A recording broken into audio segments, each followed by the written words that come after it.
सभी भक्तों को वक्रतुंड संकष्टी चतुर्थी की हार्दिक शुभकामनाएं व सभी भक्तों को करवा चौथ व्रत की हार्दिक शुभकामनाएं। भक्तों, आज करवा चौथ का त्योहार है और आज के दिन वक्रतुंड भगवान श्री गणपति महाराज की पूजा की जाती है। साथ ही चौथ माता की पूजा की जाती है। पूरे शिव परिवार सहित चौथ माता की पूजा की जाती है व करवा माता की पूजा भी की जाती है। तो भक्तों, आज की इस वीडियो में हम चौथ माता की कथा, करवा माता की कथा तथा करवा माता की आरती का रसपान करेंगे। एक नगर में एक बूढ़ी माँ रहती थी। वह अपने बेटे की सलामती के लिए 12 महीनों की चौथ का व्रत करती थी।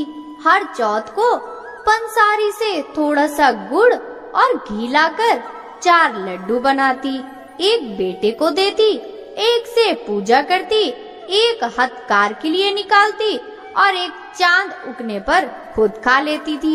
एक बार उसका बेटा ताई से मिलने गया। ताई ने सावन चौथ का व्रत रखा था। ताई से पूछा, माँ तो 12 चौथ करती है। ताई बोली, तेरी माँ तेरी कमाई से तरमाल खाने के लिए 12 चौथ करती है। तू परदेश जाए तो वह एक भी चौथ नहीं करेगी। लड़के को लगा ताई सच कह रही है। घर आकर माँ से कहा, माँ मैं परदेश जा रहा हूँ, यहाँ तुम मेरी कमाई खाने पीने में ही उड़ा देती है। माँ ने समझाकर रोकना चाहा, पर बेटा नहीं माना। माँ ने उसे साथ ले जाने के लिए चौथ माता के आंखें दिए और कहा, ये आंखें तेरे मदद करेंगी। वह आंखें लेकर रवाना हो गया। घूमते हुए एक नगर में पहुंचा। उसने देखा एक बूढ़ी माँ रोती जा रही थी और पुआ बनाते जा रही थी। उसने कारण पूछा। बूढ़ी माँ ने कहा, बेटा इस नगर की पहाड़ी पर एक दैत्य रहता है। पहले वह नगर में कई लोगों को खाने के लिए मार देता था। अब राजा हर घर से एक आदमी दैत्य के पास भेजता है और आज मेरे बेटे की बारी है, इसलिए रो रही हूँ और उसी के लिए पुए बना रही हूँ। वह बोला, तू पुए मुझे खिला दे, तेरे बेटे की जगह मैं चला जाता हूँ। बूढ़ी माँ ने खीर पुए उसे खिला दिए। खा पीकर वह सो गया। रात को राजा के सैनिक आए तो बूढ़ी माँ ने उसे भेज दिया। दैत्य के सामने पहुँचने पर उसने चौथ माता के आंखें दैत्य की तरफ फेंक कर कहा, हे चौथ माता, यदि मेरी माँ मेरी सलामती के लिए व्रत करती है तो दैत्य का सिर कटकर गिर जाए। तुरंत दैत्य का सिर कट गया। लड़का वापस आ गया। राजा ने उसे उपहार देकर विदा किया। चलते हुए एक दूसरे राजा के नगर में पहुंचा। इस राज्य में आवा तभी पकता था जब एक इंसान की बलि दी जाती थी। सिपाहियों ने उसे पकड़कर आवे में चुन दिया। लड़के ने आंखें आवे में डाले और कहा, हे चौथ माता, यदि मेरी माँ मेरे लिए व्रत करती है तो आवा मेरी बलि लिए बिना ही झट से पक जाए। आवा तुरंत पक गया। आवे में से मिट्टी की जगह सोने चांदी के बर्तन निकले। लड़का अंदर से बोला, बर्तन धीरे धीरे निकालना, कहीं मुझे लग न जाए। राजा ने उसे निकलवाया और पूछा, इस आवे से तुम कैसे बच गए? लड़के ने बताया, उसकी माँ चौथ माता का व्रत करती है, व्रत के कारण ही वह बच पाया। राजा को विश्वास नहीं हुआ। उसने एक चांदी की सुराही मंगवाई और कहा कि सुराही की नली से निकलकर दिखाओ, तभी मुझे विश्वास होगा। लड़के ने चौथ माता को याद करके आंखें सुराही में डाली और कहा, मैं भौरा बनूं, सुराही से निकलूं। लड़का तभी भौरा बनकर सुराही से निकल गया। राजा ने खुश होकर राजकुमार की शादी उसके साथ करवाई और सभी लोगों को चौथ माता का व्रत करने को कहा। उसे माँ की याद आई। उसने राजा के पास जाकर खुद के नगर जाने की इच्छा जाहिर की। राजा ने रथ, घोड़ा, हाथी और खूब सारा दान दहेज देकर उसे विदा किया। चौथ के दिन अपने नगर पहुंचा। वह अकेला पंसारी के यहाँ माँ का इंतजार करने लगा। सोचा चौथ है तो माँ यहाँ जरूर आएगी। थोड़ी देर बाद लकड़ी टेकती हुई माँ आती दिखी। उसकी माँ की आंखों में जाले आने के कारण दिखना कम हो गया था। लड़के ने जानबूझकर अपना पैर लकड़ी में लगा दिया। कहने लगा, बल रे पूत, काटी मेरे पैर के आगे लगा दी। माँ ने उसे नहीं पहचाना। कहने लगी, भैया मुझे चाहे कितनी गाली निकालो पर मेरे बेटे को कुछ मत कहना। बेटा माँ के चरणों में गिर पड़ा। कहा, मैं तेरा बेटा ही हूँ, मुझे माफ कर दो। माँ ने उसे गले लगा लिया। नगर के लोगों ने विश्वास नहीं किया कि वह उसी का बेटा है।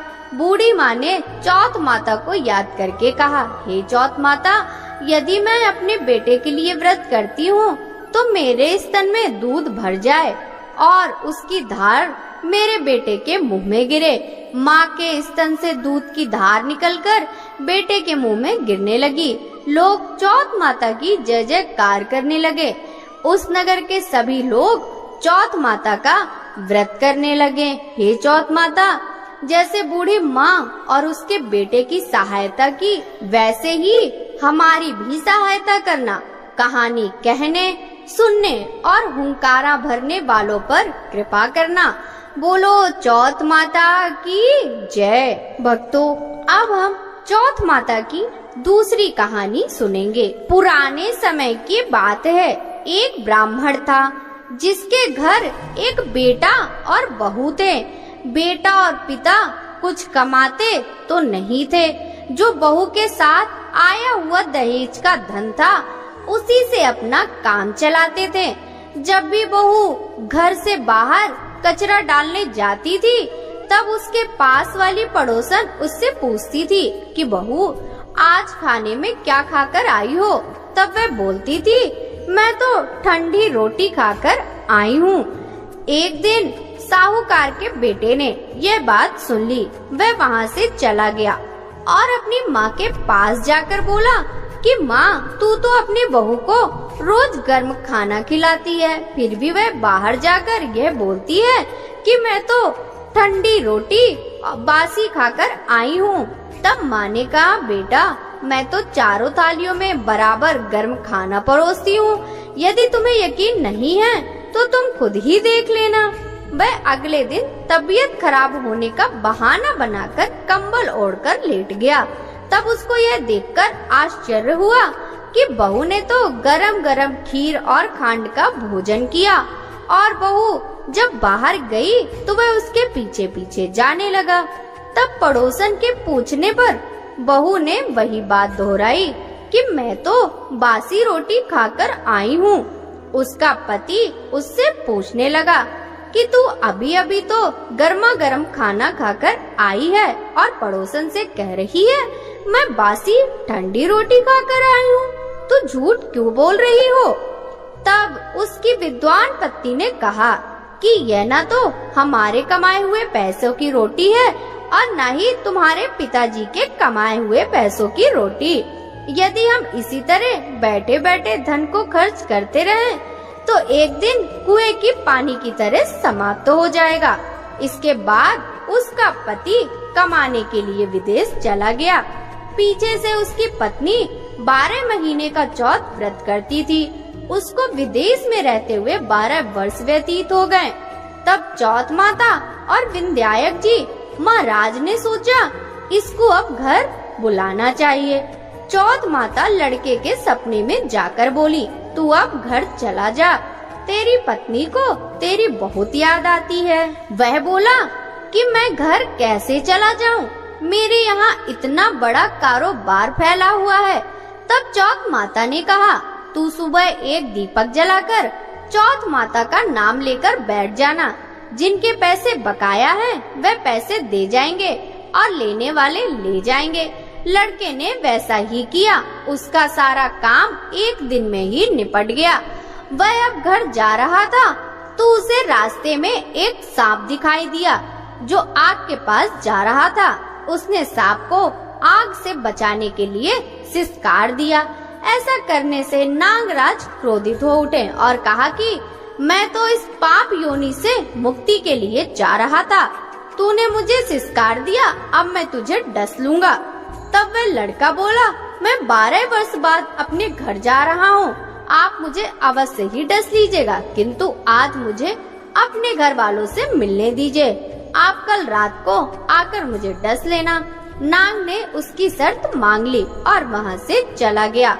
जब लड़का घर आया तो वह उदास था। उसने अपनी पत्नी के पूछने पर सारी बात बता दी। उसकी पत्नी बहुत चतुर थी। उसकी पत्नी ने एक सीढ़ी पर दूध का कटोरा रख दिया, दूसरी सीढ़ी पर बालू रेत बिछा दी, तीसरी पर फूल माला बिखेर दिए, चौथी पर इत्र छिड़क दिया, पांचवी पर मिठाई रख दी, छठी सीढ़ी पर जौ और सातवीं पर रोटी रख दिया। रात को जब सांप आया तो पहले उसे ठंडी ठंडी रेत में लौटकर आया, फिर दूसरी सीढ़ी पर दूध पिया। कहा, मैं एक ब्राह्मणी के बेटे को डसता नहीं, लेकिन वचन दिया है इसलिए डसना पड़ेगा। फिर हुआ फूल माला की सीढ़ियों से प्रसन्नता पूर्वक इत्र की खुशबू लेता ऊपर की ओर आने लगा। सांप को ऊपर आता देख विंध्यायक जी ने चौथ माता से कहा, इस ब्राह्मणी के बेटे की रक्षा करनी होगी, क्योंकि इसकी पत्नी इसके लिए चौथ का व्रत करती है, उसका फल तो देना ही पड़ेगा। तब विंध्यायक जी ने सीढ़ी पर रखे हुए आँखों से सुई बनाए और माता ने रोटी की डाल और सांप के आगे लगा दी। विंध्यायक जी ने जौ के सेल बनाए थे, उनसे सांप की मौत हो गई। सुबह उस लड़के से मिलने गांव के लोग आने लगे, क्योंकि वह 12 वर्ष के बाद वापस घर आया था। लोगों ने उसे आवाज दी, लेकिन वह तो उदास बैठा था, इसलिए नहीं बोला।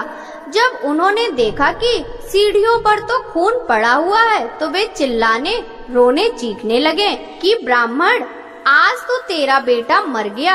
यह सब देखकर ब्राह्मणी भी जोर जोर से रोने लगी। आवाज सुनकर बेटा नीचे आया और कहा कि माँ, मैं मरा नहीं हूँ, यह तो मुझे डसने आया सांप मरा पड़ा है। यह सब देखकर उसकी पत्नी भी प्रसन्न हो गई कि मेरे पति के प्राण बच गए। उसने चौथ माता को धन्यवाद दिया और कहा कि यह तो चौथ माता ने मेरे व्रत करने का फल दिया है। चौथ माता जैसे फल ब्राह्मणी के बेटे को दिया, वैसे सभी को देना। कहानी करने वाले को, कहानी सुनने वालों को, हुंकार देने वाले को और पूरे परिवार। प्राचीन समय में करवा नाम की एक पतिव्रता स्त्री थी। वह अपने पति के साथ एक नदी के किनारे एक गांव में रहती थी। उसका पति वृद्ध था। वह एक दिन नदी में स्नान करने गया। नदी में नहाते समय एक ग्राह ने उसे पकड़ लिया। इस पर व्यक्ति करवा करवा चिल्लाकर अपनी पत्नी को सहायता के लिए पुकारने लगा। करवा पतिव्रता स्त्री थी। आवाज को सुनकर करवा भागकर अपने पति के पास पहुंची और दौड़कर कच्चे धागे से ग्राह को आन देकर बांध दिया। ग्राह को सूत के कच्चे धागे से बांधने के बाद करवा यमराज के पास पहुंची। वे उस समय चित्रगुप्त के खाते देख रहे थे। करवा ने 7 सीख ले उन्हें झाड़ना शुरू किया। यमराज के खाते आकाश में उड़ने लगे। यमराज घबरा गए और बोले, देवी तू क्या चाहती है? करवा ने कहा, हे प्रभु, एक ग्राह ने नदी के जल में मेरे पति का पैर पकड़ लिया है। उस ग्राह को आप अपनी शक्ति से अपने लोक में ले आओ और मेरे पति को चिरायु करो। करवा की बात सुनकर यमराज बोले, देवी अभी ग्राह की आयु शेष है, अतः ग्राह रहते हुए मैं असमय ग्राह को मार नहीं सकता। इस पर करवा ने कहा, यदि ग्राह को मारकर आप मेरे पति की रक्षा नहीं करोगे तो मैं आपको शाप देकर नष्ट कर दूंगी। करवा की धमकी से यमराज डर गए। वे करवा के साथ वहां आए जहां ग्राह ने उसके पति को पकड़ रखा था। यमराज ने ग्राह को मारकर यमलोक पहुंचा दिया और करवा के पति की प्राण रक्षा कर उसे दीर्घायु प्रदान की। जाते समय वह करवा को सुख समृद्धि देते गए तथा यह भी वर दिया, जो स्त्री इस दिन व्रत करेगी उनके सौभाग्य की रक्षा मैं करूंगा। करवा ने पतिव्रत के बल से अपने पति के प्राणों की रक्षा की थी। इस घटना के दिन से करवा चौथ का व्रत करवा के नाम से प्रचलित हो गया। इस दिन करवा ने अपने पति के प्राण बचाए थे। उस दिन से ही कार्तिक मास के कृष्ण पक्ष की चौथ थी। हे करवा माता, जैसे आपने करवा के पति की प्राण रक्षा की, वैसे सबके पतियों की रक्षा करना। बोलिए करवा माता की जय। माता की आरती।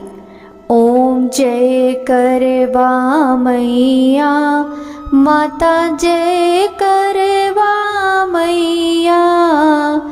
जो व्रत करे तुम्हारा पार करो नैया। ओम जय करवा मैया। सब जग की हो माता, तुम हो रुद्राणी। यस तुम्हारा गावत सब जग के प्राणी। ओम जय करवा मैया, माता जय करवा मैया।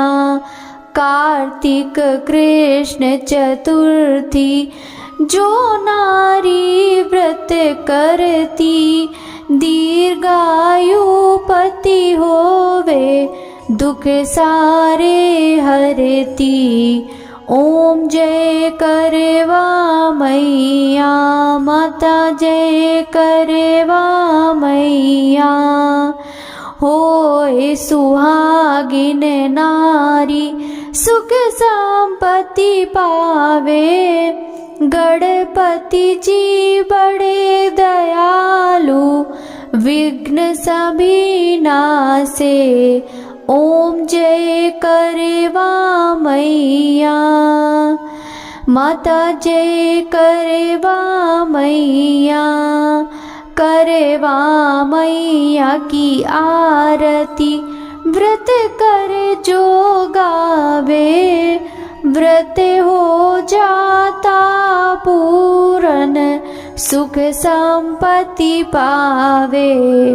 ओम जय करवा मैया, माता जय करवा मैया। जो व्रत करे तुम्हारा पार करो नैया। ओम जय करवा मैया, माता जय करवा